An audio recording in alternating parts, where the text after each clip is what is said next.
What is up, everyone? Welcome back to the channel. I'm back again with.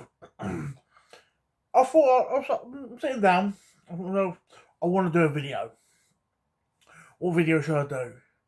It came into my head that I personally enjoyed doing my review of Sniper Elite V2. Which, if you haven't seen that video, please go and check it out.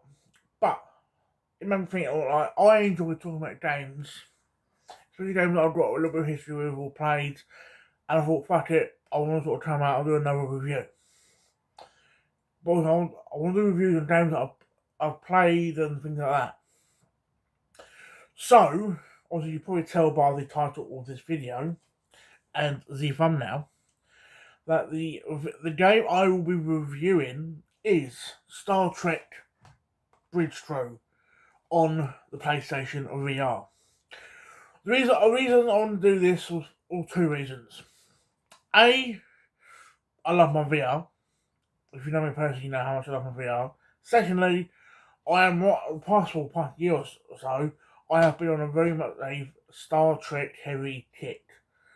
With like some of the comics I've been picking up, some like so I've sat down last year. Let's say I've watched the original season, the animated season, the Next Generation, Picard, first two seasons of Discovery, which I'm rewatching. I recently picked up Discovery season 3.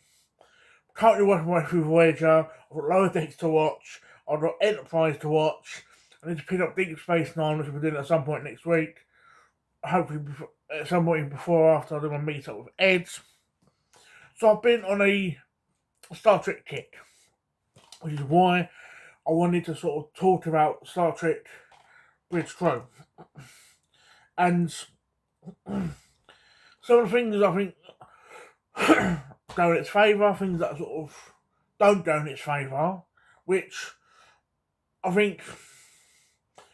Let me talk about. I'll talk about the negatives, and then the positives. The negatives are it. I personally think it was released too early, but not in a sort of it's buggy, it's glitchy, it's unplayable sort of early. What I mean by this is that this game was released in 2017. It was released about half a year or so before the first season of Discovery. Now, the reason I think it's released too early is that as it stands, on PS4 anyway, there's only one bit of DLC. And that is you're able to, if I remember correctly, it's TNG, Next Generation. So you're able to sort of pilot I think it's the USSD. I'm still learning my ships off my head, but basically the ship from the show. Plus, there's like a battle where you can battle the board, things like that. That's the only bit of DLC. But even then, there weren't no Voyager ship, which I think, or Enterprise ship, or Deep Space Nine ship, which I think they should have done. But I think if this was released a year, I'll say a year and a half later, they could have easily, if they were the true honesty behind this, they could have added Discovery. They could have, depending on when things, if they sort of done like a 3-year lifespan, like development wise, like sit behind it, they could have done fucking Lower Decks. They could have done up the movies. So I think that's really these sort of. I know a lot of people don't like DLC, but that's probably the only negativity is the lack of DLC. Do not get me wrong, I love TNG. TNG is probably, as it stands right now, probably in the top 3 series of Star Trek. That's what I was saying, like, properly. But that's really they're the only negativities. Which is one thing I wanna know is obviously with the recent announcement of the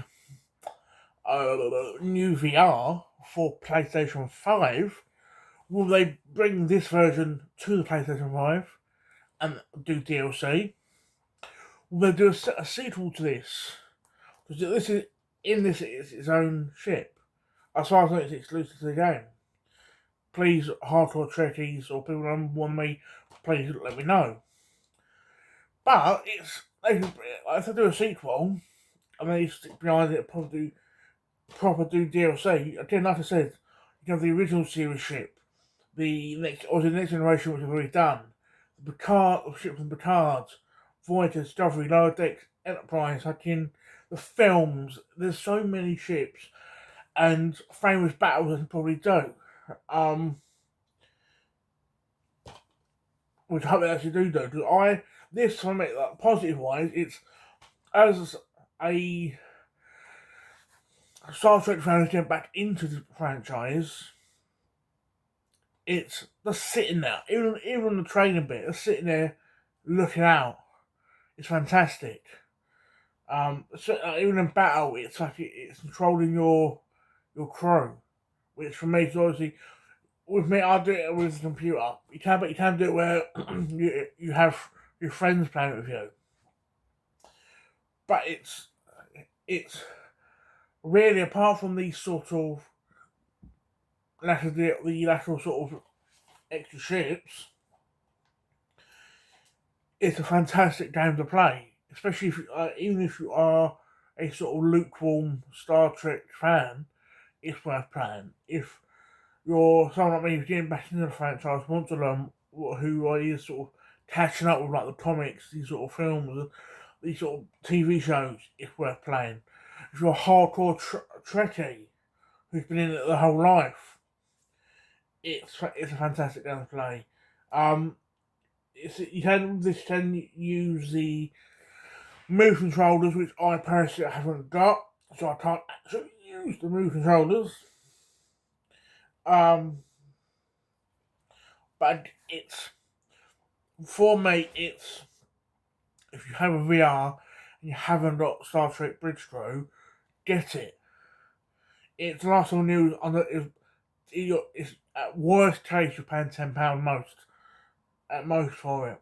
It's a fantastic game to play. Again, especially if you are a Star Trek fan. Even graphically and even the sort of the what I hate to say it now, the outdated headset, which is still fantastic hardware to have, it looks fantastic. So again, I will highly recommend this any day of the week to anyone who is a sort of passing interest fan of Star Trek. So again, this basically been my review. If you want any more details or anything on this game, please comment down below. And I pretty much hope to speak to you guys soon. Ciao for now.